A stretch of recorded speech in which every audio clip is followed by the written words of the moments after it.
I go through a series of misdiagnoses because I'm not telling the doctors anything. I'm keeping everything secret, not telling them anything about abuse or neglect or anything.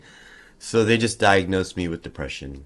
And I kept a lot of my symptoms hidden throughout my life. I wasn't properly diagnosed with schizophrenia until I was 35. When you have childhood PTSD that happens over and over, your brain is still developing. But it's developing pathways that are survivalistic and you're just in survival mode, and your brain develops differently, so you don't, and you learn your lessons differently. Instead of learning how to save money, you're learning how to steal money. And when later in life that really becomes an issue. when you finally get diagnosed, and I've been diagnosed 15 years and I'm still living in survival mode. I knew there was something wrong with me, and I thought it was. Most of my life I believed that I was just made wrong, and God made me wrong for whatever reason. But when I was 13, I went to my dad and I said, I'm f***ed up. Something's wrong with me. I want to die every day. I'm drinking and doing drugs every day, and I'm not like any other kid I know, and he got me help, and he got me into a hospital, learning about diagnosis. And I was 35, and when I was in that hospital, one of the other patients was talking to me about how they heard voices and saw things that weren't there. And I said, me too. I said, I do too, but I'm afraid that if I say that, I'll never get out of the hospital again. And she said, no, they got pills that'll take that away. And I learned through peer specialist training that it's not on me to fix everyone's problems, that they have to do it themselves, and I can give them resources and show them pathways that I have taken, but ultimately it's on the other person to actually do the work. And sometimes I'll say, if someone seems really stuck, I'll say, do you want my advice, or do you just want me to listen? And they'll sometimes ask for advice, and sometimes they'll say, no, just listen to me. And she said, you can use your experience of what you've been through in life to help other people. And it changed my life, because I struggle a lot with why am I here? What's my purpose? Why was I created to go through this shit? And being a peer specialist all of a sudden gave my history, everything I've been through, a purpose. Now I've been through all these different little traumas and have these different diagnoses. Now I can help all these different types of people who have these different things because I have the experience. I work with this organization, Tomfoolery, which is my shirt here. And we go around, we're a group of musicians who all have lived experience with mental illness, and we go around and do shows at the homeless shelters in Boston and the different psych units around town, which I found very fulfilling. And some of the best audiences I've had are at homeless shelters and stuff. But there aren't shelters for men with the kids. So I would have to go into a family shelter, but other than that, most people didn't know we were homeless. We were living in my car. I would stay at an inn, we'd stay at hotels, and I don't even think my son really realized we were homeless either at the time. Well, did you make it a thing like we're on a road trip or something? Yeah, we're camping tonight. Yeah. Spent a lot of nights at the campgrounds and things like that. Trauma-informed care is where doctors approach you knowing that you've been through trauma and don't do things that can re-traumatize you. For example, when I went to the hospital the other day and the doctor put his hand on my hand and then slapped it. And then he didn't hit my hand, he hit his hand. And it triggered me. And I told him, I said, does it say on my chart that I have PTSD and mental illness? He said, yeah. I said, I'd rather you use not mocking violence and shame to treat me.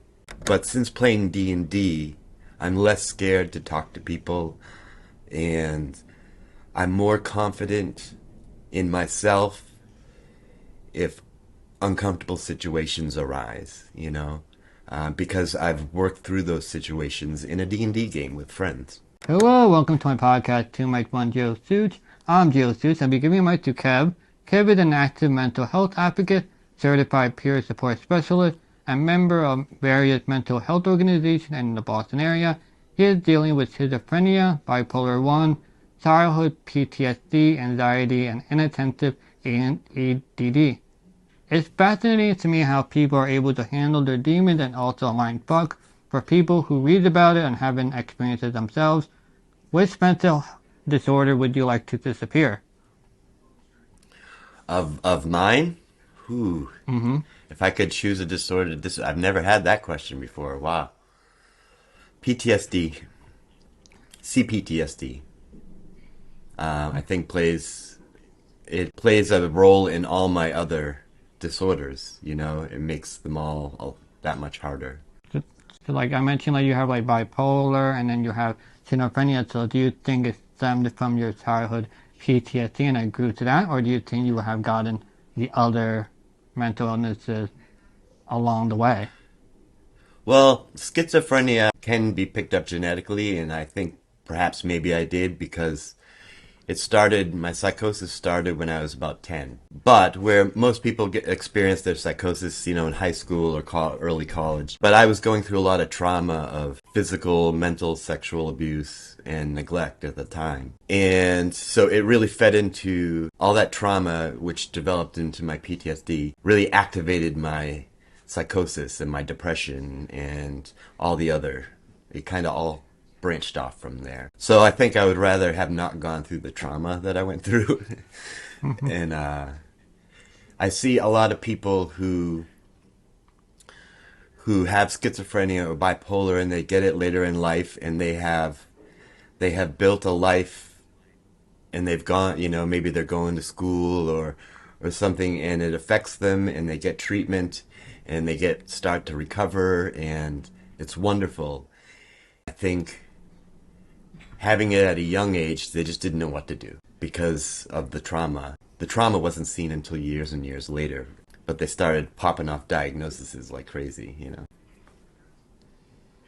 When I you don't say know that if when sometimes you were... I'll start rambling on and I don't know if I make sense, so let me know if I Yeah. need to clarify anything. No, I'll help you clarify. So you're saying that when you were a child and you got diagnosed with all these things and they say they couldn't help you, is it because you were so young that you couldn't express really what you were going through until you're older and you kind of maybe took a step Yeah. back? Or you maybe even had a breakthrough of like, maybe that what happened in the past would really fuck me up now, and now I'm just kind of connecting the dots here. Yeah. Well, I first went into my first locked psych unit when I was 13, and I go through a series of misdiagnoses because I'm not telling the doctors anything. I'm keeping everything secret, not telling them anything about abuse or neglect or anything. So they just diagnosed me with depression, and I kept a lot of my symptoms hidden throughout my life. I wasn't properly diagnosed with schizophrenia until I was 35. I'm now 50. But when you have childhood PTSD that happens over and over, your brain is still developing.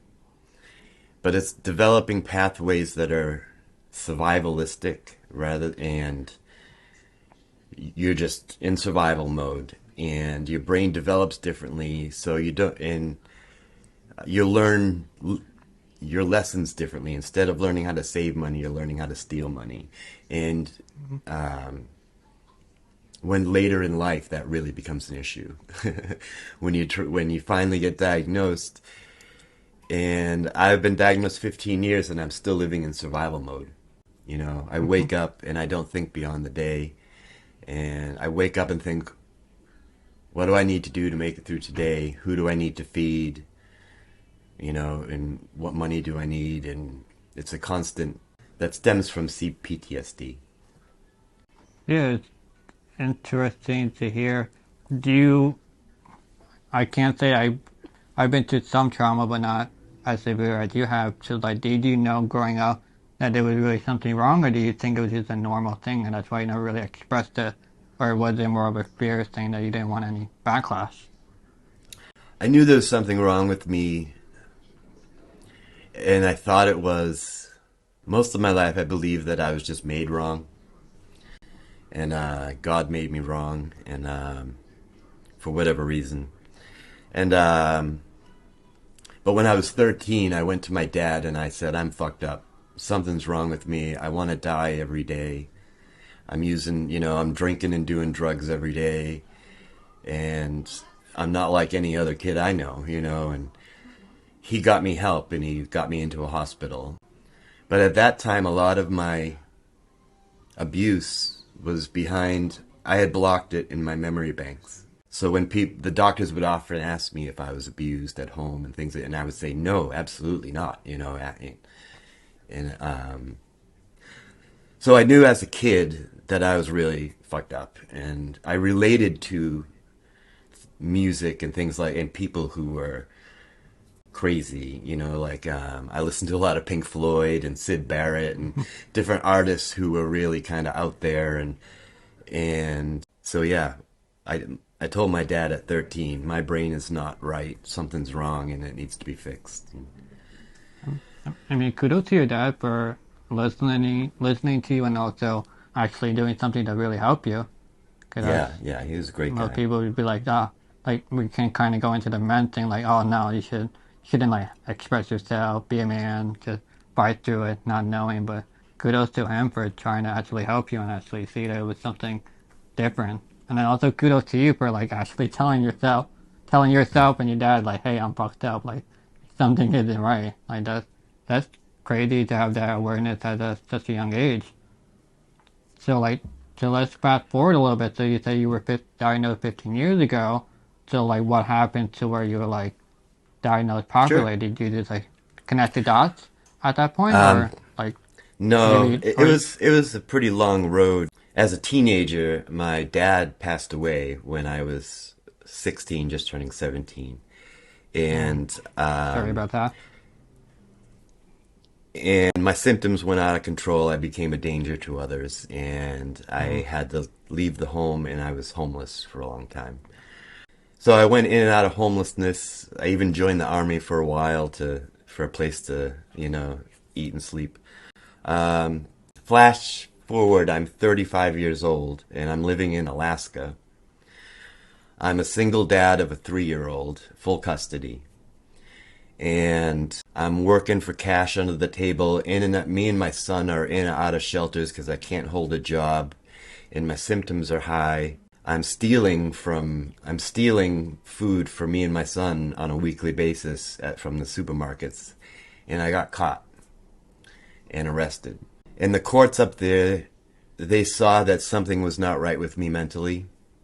And since childhood, I hadn't done anything with my mental health, because I was always homeless. I didn't have any services. I didn't even know I had a mental illness. And so they put me in a special mental health court and got me the help that I needed. They got me into a hospital. I had my son go live with my sister.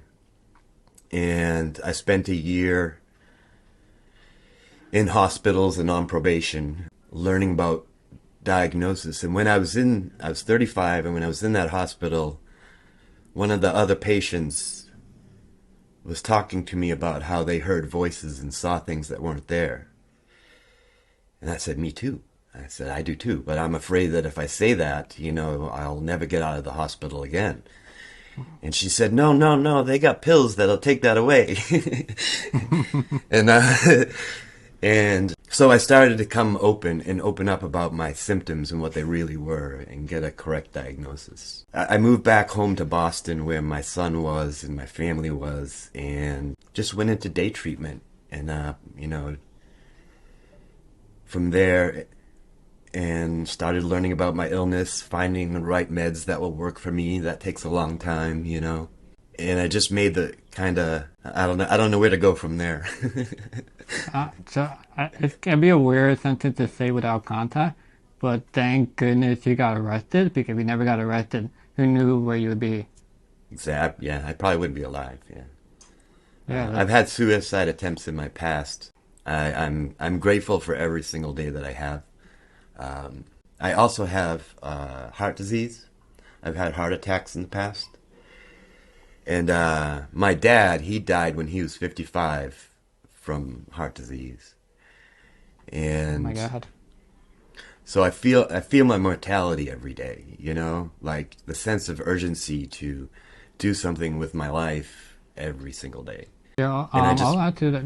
Yeah, you okay. mentioned that community is a big thing in terms of just when you're alone, you have your thoughts, but you can't express it for one fear of re rejectment, and then also you don't want to be in a worse position than you are in too. And to go with that, so you have community, so you have someone to go. So now you're a peer-to-peer specialist. But the question is that I know you have a lot of your demon to deal with yourself, and that's a lot for any one person. But then how do you open yourself to be a support person for another person? Because like you might be okay, but another person might not express themselves clearly and might just they trauma dump on you. It's like how do you manage your symptoms, but also open yourself up so you can support somebody else? Because that's really difficult. That is difficult. If I do have people who reach out to me in crisis, and sometimes if I'm not in a good place, if I'm not grounded mentally and in reality, I will have to say, can we talk in an hour? Or like this morning, I was not in a good place, and so I was like, I can do this later. And then I have a ritual kind of root grounding exercises that I do that remind myself that most of the times when someone comes to me in crisis, they just want me to listen. Mm-hmm. And I don't have to worry about what kind of advice to give. I try not to give advice. You should do this, you should do that. As a peer specialist, I'm only working from my own experience. So I can be grounded enough to listen to what the person is saying, and if I can draw on my own experience to help them feel less alone in that experience, then that's great. If I can't, then at least I can be there and sit with them and say, "Yeah, this fucking sucks," and but I'm here with you. Yeah, it sounds Becoming difficult a because peer like what? specialist really changed my life. No, I mean I Um, see the importance of it. I think it's difficult though when you're. Yeah, I kind of experienced it in my own way of like, so like I've been doing the podcast for a year and a half, and then like a lot of people that I don't interview, but like they see my content and like me a lot and such, and like I'm a great listener and like charismatic and such, so they like trauma dump onto me, and at yeah, this point in my career that I got too it got too much where I had to stop it. It was just too much for me because I felt like I was constantly giving out, like giving my support to other people, but no one was giving me any support, and it was just so. I just felt so. Yeah, I was just drained from it, and like I want, like I'm a good person, and like I don't want, I don't want someone to come to me and then like I say no, and then they become even shittier about themselves because like, hey, this guy didn't want to listen to me. Like no one can want to listen to me, and I get that, but like yeah. it got too much where I just couldn't be that support person because I don't have anyone that can support me, and I guess that's my doing. So like, this is difficult to do. So like, let's talk about filling your own cup. So what fills your own cup so you get into a better mental space? Yeah. Well, I recently, for me, I find co-regulation works, where I have different groups, mostly online, of people, different communities that I can check in with now and then. And listening, being able to say what I'm going through without judgment, listening to what they're going through without having to fix it is a big relief for me, and it kind of helps me be available to other people. I do get what you say that I often have the feeling like I'm doing all this for other people, trying to help other people, and who's helping me, Mm-hmm, I wish I had someone to make me a bowl of soup when I was sick, and mm-hmm. or someone that I do have people who check in with me, but there's a difference between how you doing and how are things going with you, Mm-hmm. and that will get me down, really down sometimes, that I'm not getting any reciprocation from anybody. What gets me through it is my belief that most things come in waves emotionally. For me anyways, might be part of my bipolar. But if I'm feeling super strong that about this one emotion, I know that it's gonna settle and I can figure it out from there. And I wait for the drama to settle in my head and go, okay, where am I lacking? For instance, like right now, I remember I was watching your video and you talked about how hard it is dating with a disability. And Mm-hmm. I feel like I've all but given up on it. And but that's a wave that I'm going through right now. I think in a month, because maybe my bipolar, I'll feel more open to it again. And then I'll go through another wave where I just feel like shit about it again. So if I'm overwhelmed and trying to help a lot of people, and I'm getting overwhelmed, I still take tiny steps in that direction. My steps get smaller and smaller, and I just wait for that wave of negative feelings to settle. Yeah, I want to talk a bit about us being men. So, like you talked about when you do peer-to-peer support, like you just sit there and listen. But like as a guy, do you ever feel like you have to fix stuff? Because I feel like it's in my DNA to like help fix things or like try to help. Like, so do you kind of fight that urge when you help other people, or is it kind of you're just so used Yeah, to just hearing people? it's guys, men are fixers. They want to fix everything. Mm-hmm. And I used to do that. I used to want to fix everything. And my two best friends are women. And I think they taught me that I don't need to be there to fix everything. They just want an ear.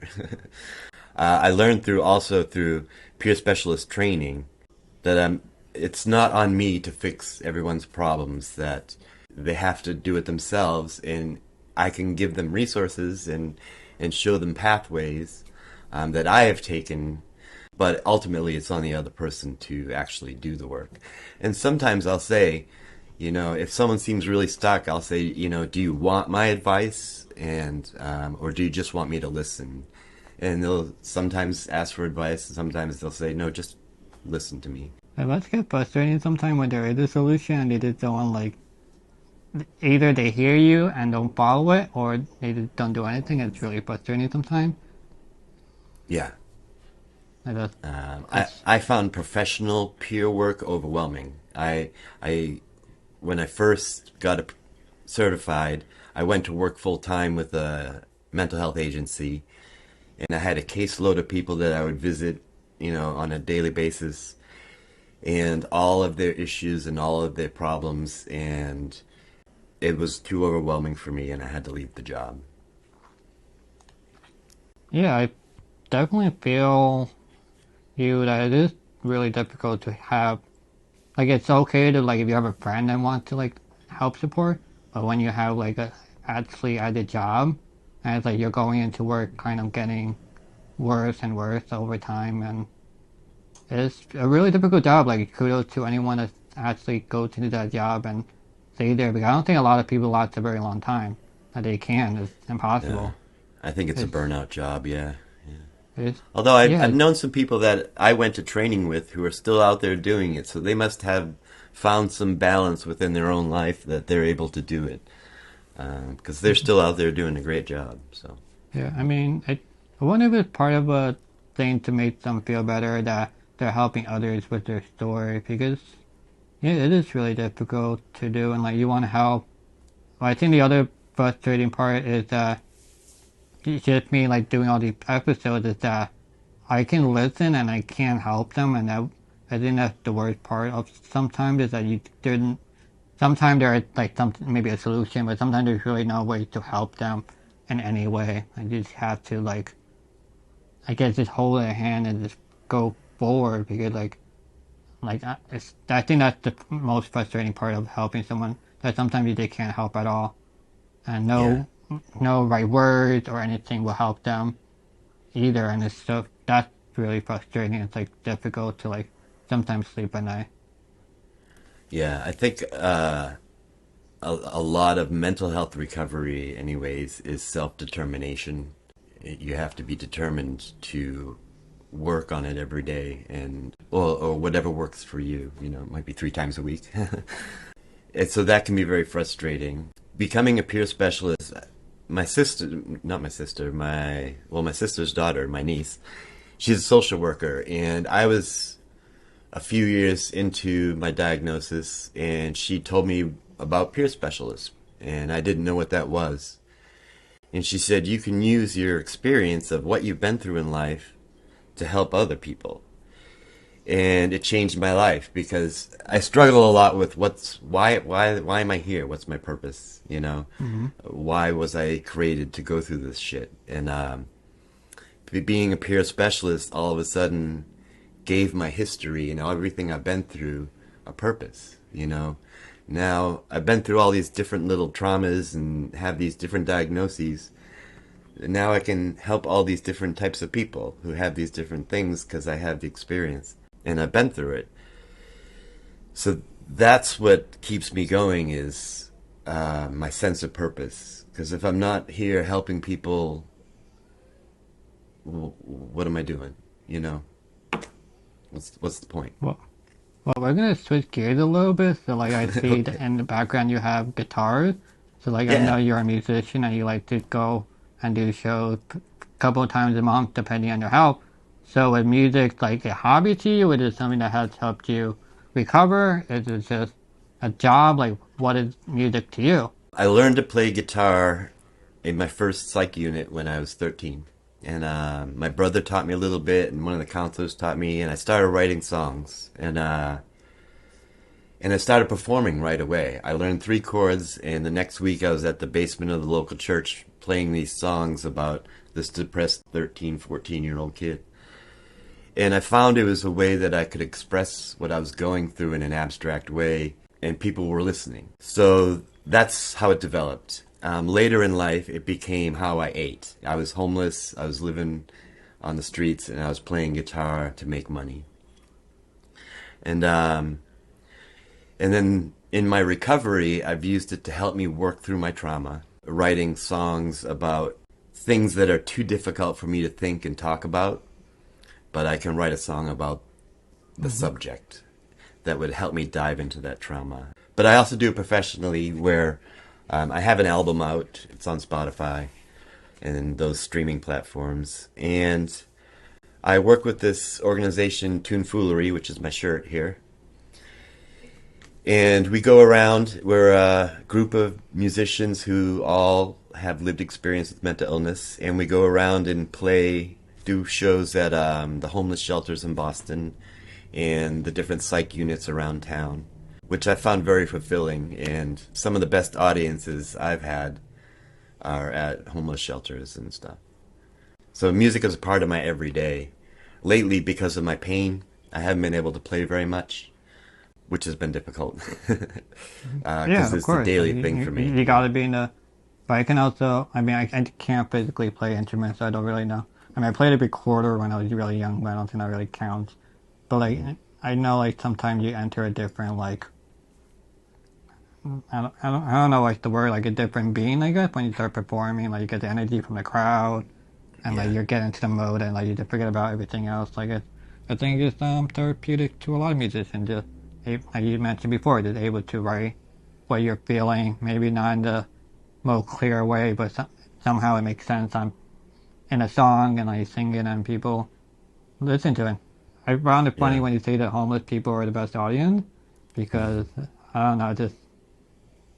Yeah, they're just so grateful, I spent a lot of time in homeless shelters, and I don't ever remember getting a performance by live music. So when we go in there and we start playing, we'll play, a half hour, and then we'll invite the people in the shelter to come up and read a poem or sing a song, and they get to shine in front of everybody, and it's really the big moment of the day. So yeah, you're kind of bringing that luxury experience to a group of people that never really had any luxury at all for a week, a month, or even years. I think it's also just a way to just forget about everything that's happening too, because I interviewed someone else that was homeless, and I just couldn't imagine being homeless. She was just saying that It's not that you're homeless, it's just that you don't have a home, you don't have like a safe place to go to. You're just like, you just have no place to be safe at all. And I couldn't Yeah. imagine like you, and then you having a son on top of that and such. But Yeah. since you're a man and you have a son, how did homeless people treat you? Because women are like number one with the child, and then men are just like not. So like, how were you treated in a homeless situation? When I was homeless with my son, we were living in Alaska. I found that there weren't as many services for a dad and his son as there was for a mom and their kids. Whereas, like, there might be shelter for women of abuse with kids that need to leave the home, but there aren't shelters for men with the kids. So I would have to go into a family shelter, and Mm-hmm. but other than that, most people didn't know we were homeless. We were living in my car. I would stay at an inn, we'd stay at hotels, and I don't even think my son really realized we were homeless either at the time. 'Cause Well, he did was you 3 or 4. make it seem like we're on like I guess a road trip or something? Like get Yeah, in the we're bus. camping tonight. Yeah, spent a lot of nights at the campgrounds and things like that. And I worked at a motel, so for rent. So we lived at a motel for a while, and he just thought we lived there because I worked there, and Mhm. But how did your so son grow up to be then? so yeah, Did he's he 23 now, and we have a great relationship. We text all the time. He's a professional barber, lives near me, and Well, he's that's doing too really bad because I well. know you shave your own head, so you don't even need Yeah, his services. right. I keep telling him that. I think that drives him crazy. But yeah, we have a great relationship, and he really, from age 8 up, he was living with my sister because my sister could provide for him some stability in where he could go do sports and things like that and have a kind of a regular childhood, where I was new in recovery, and I kind of came to Boston thinking, okay, I'm gonna spend a year recovering and then I'll be all better and I'll get my son back. And I quickly realized that wasn't the case. It took me years and years to get back into an independent type. I'm still in transitional housing. This is temporary housing here. Oh, really? Okay. I've been in it 3 years. It's through the VA, but yeah, before this I was homeless again 5 years ago. So Yeah, so like I'm assuming that your son had grown up almost a normal life that he didn't have. I'm assuming none of the mental problems you have. He didn't what's the word? He didn't He's not predispositioned to have the same mental problems that you had. Because sometimes it goes in the family. yeah, I think he does have anxiety disorder, and I think probably some other things that haven't been diagnosed. He's a very well adjusted, good person, but I think he struggles with ADD and things like that. It's impressive Yeah, that he's a barber and has anxiety. Okay, that's kind of like that's yeah, pretty anxiety inducing. Like you're meeting a new person for the first time and everything, and like you have to pay attention. Like you're cutting hair, like and just like cut hair and then like I don't know, like watch it, like dark clean. Like that's yeah, impressive to do it together. yeah. He really enjoys it. He's also artistic and a photographer, and we have a lot in common. Yeah, so let's talk about. So I know you had like a little bit of trauma informed care that you talk about that a lot too. So like, let's talk about what is trauma informed care. I'm actually still learning, educating myself on the whole of the subject. But my experience has been that lots of people are afraid to go into a psych unit or afraid to go into the Mm-hmm. hospital because of many different reasons. For me, it comes from childhood. I feel like I'm going to be locked up. I've been locked up before if I say the wrong thing. Trauma informed care is where doctors approach you knowing that you've been through trauma and don't do things that can re-traumatize you. For example, when I went to the hospital the other day and the doctor put his hand on my hand and then he slapped it. And then he didn't hit my hand, he hit his hand. And it triggered me. And I told him, I said, does it say on my chart that I have PTSD and mental illness? He said, yeah. I said, I'd rather you use not mocking violence and shame to treat me. That's the opposite of trauma informed. You know, if he had seen on my thing, okay, this person is an abuse victim and has schizophrenia, he might be having a hard time with dealing with reality, I'm going to approach him differently. And I told the doctor what would work for me is to come in, just do your job, don't try to be friendly with me, and that'll help me. And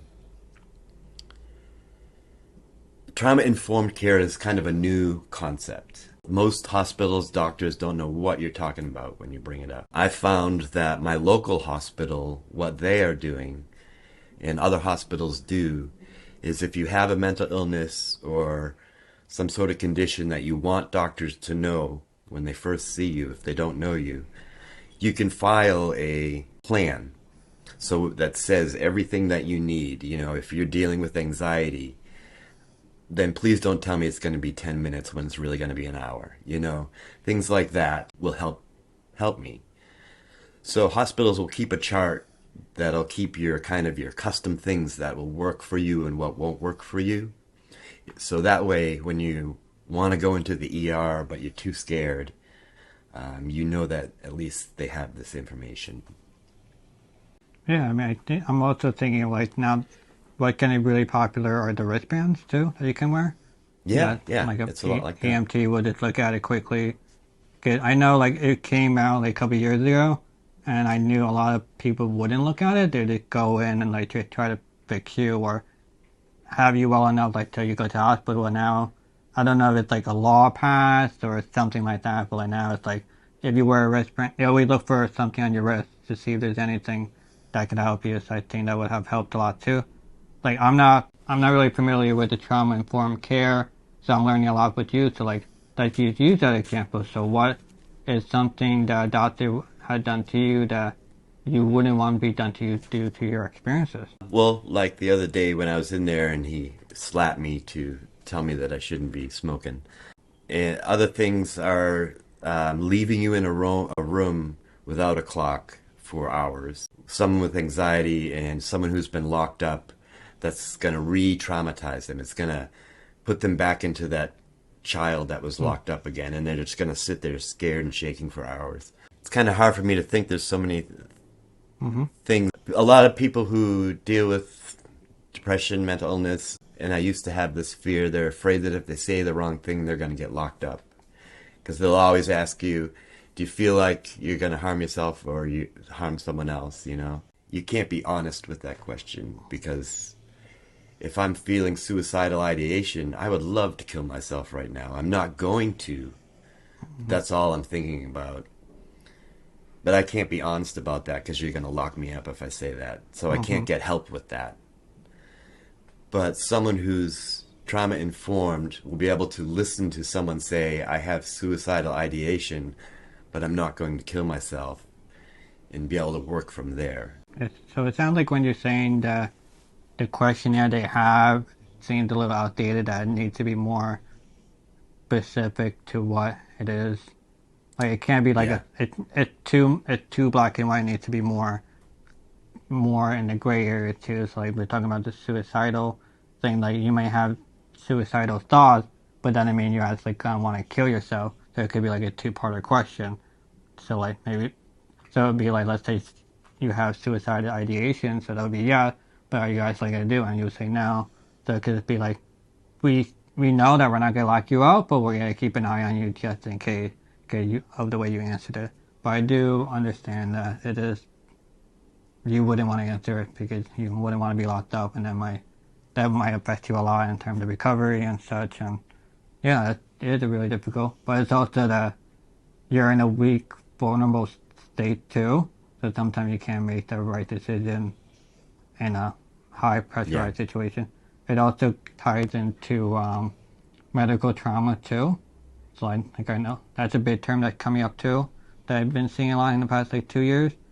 to that, and then it's like people don't even want to go to the hospital at all because it's just always a bad experience, and I do get it. It's just What I used to do is when I was triggered and suicidal, I would stop what I was doing. I would walk to the hospital and I would sit in the ER waiting room, but I wouldn't check in. And that way, hey, I knew I'm here safe. I'm in the waiting room. Nothing's going to happen to me here. And if something becomes an emergency, I'm already here, you know. And oftentimes I would settle down and I would read a book and my trigger would go down and I would just walk home. But if I had checked in, I would be kept for 2 days, you know. I never heard of someone that going to sit in the waiting room, man. It's Yeah, actually really I've done smart. that quite a many. Yeah, I've done that many times. It's actually a really smart idea. So, but let's talk about your recovery. Let's talk about like great things. So like, I have here that you have a love for Dungeons and Dragons. So let's talk Oh about yeah. how that has helped you recover. Have you ever played Dungeons and Dragons? I don't have enough friends to do it, so no. Yeah. I haven't played in person. I play with people online pretty much most of the time now, but I was going through a really hard time. I used to play D&D back when I was in the 80s, you know, when I was going in school. But I stopped playing. And back when I was working as a peer specialist and everything was getting overwhelmed, I was going through a hard time. I lost my mom.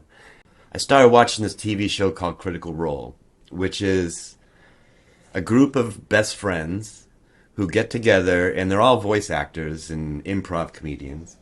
And they just play D&D, and I was like, oh, I'll watch this. It was a new show. And it made me feel less alone. I felt like I was sitting there in a room with people, and they were all playing a game, and I was in on the joke. And then I started playing D&D a couple years later and running my own games. And the role-playing aspect of it helped me in my recovery. I would develop these characters who were socially anxious and had a demon on his shoulder all the time. And in the game, I'm working through social situations and making horrible mistakes, but I learn how to be more social, and while I'm dealing with these flaws in my character, and it has helped me in regular life. I get socially anxious to the point where I consider what we're doing now improv. Because it's talking and not really, like, improv talking used to be very difficult for me. But since playing D&D, I'm less scared to talk to people, and I'm more confident in myself if uncomfortable situations arise, you know? Because I've worked through those situations in a D&D game with friends. Yeah, like just talking to you about it, I feel like it should be more mainstream in terms of like recovery because I think it has it I was just reading about it that you described it that you enter a different character that you almost just you pretending to be someone else has helped kind of gives you like so like when you play the game and you finish I think it kind of gives you like a version of yourself that could be possible before you even knew it was possible before you played the game. Getting on how you can like, oh, like maybe I can be funnier, maybe I can make mistakes and it's not gonna like, I'm not gonna get arrested. It's like okay, and I can go. I feel like it should be more mainstream to help recovery because, like, I don't know like how others feel, but like when I do recovery, I don't really want to like talk about problems. Like I can't really like help my problems, but I would love to like go and like play a game. I think that'd be just really cool to do, Yeah. and like it kind of brings, and then maybe like during the thing you might have something that you want to talk about, and like you can talk about it then. But it'll just be Yeah. more. I feel like to me, I feel like the distraction and like going to a different mindset has helped more than actual just like talking about your problem because talking about a problem just makes you more like more deeper into it and I feel like it helps you and sometimes makes you more the pro. So I think games should definitely help. Like I don't want to give advice to you, but I think you should host game day and you might help more people than just being a peer to peer support and just being a listening. Yeah. And I also find that, I mean, it can be such a great, as I said, I'm kind of a recluse, not a social person, but I really look forward to getting together with these people who you slowly grow closer to and get to know better as you play week after week or month after month. And Mhm. out in the West Coast in California, there are one or two groups that are doctors who are running D&D for therapy. Mhm. You can sign up for therapeutic D&D, which is pretty cool. I wish they would do it around here. Well, And you I should also start found your that own the then. D yeah, well, I thought about it, but I don't know. Yeah, yeah. But I found that the D&D community is very open to people who are unique, have disabilities, mental, physical, very just it's a very open community and welcoming to everybody. Well, it's like one of those games that like no two games are ever the same, and also there's Yeah. like a lot of room to like buck up, but like at the Hmm. same time, like the buck ups are something what makes it better. Like you don't want it to be perfect. You want to like buck up and like you build up on a buck up to like help Yeah. you out and like it adds more to it. And I can totally see how it can help someone that's that's like had like a weak mind or going through a lot of trauma can help a lot. Just like in a kind of in like a fake way, but like I think it can help a lot. Like if you do it often, like you even Yeah. said yourself, like it helps you be better, like talking to people, and I think it's truly helpful. Like just like I'll kind of give an example. I don't do D&D, but like doing the podcast thing. When I first started, I was kind of a little shy and such, and like Hmm. now, 99 episodes later, I'm much more confident. Like I can talk to a lot of people. I'm confident with every single guest now. I don't have any like anxiety. Great. Yeah. So like you just gotta keep going. Like you should definitely do a Boston one. I'm sure there's a ton of people out there that would love to do it. That would be cool. It would be a lot to put together, but I would like to do a D&D live show. That's something that I have on my I have this big list of ideas of things I want to do one day, and so some of it has to do with D&D.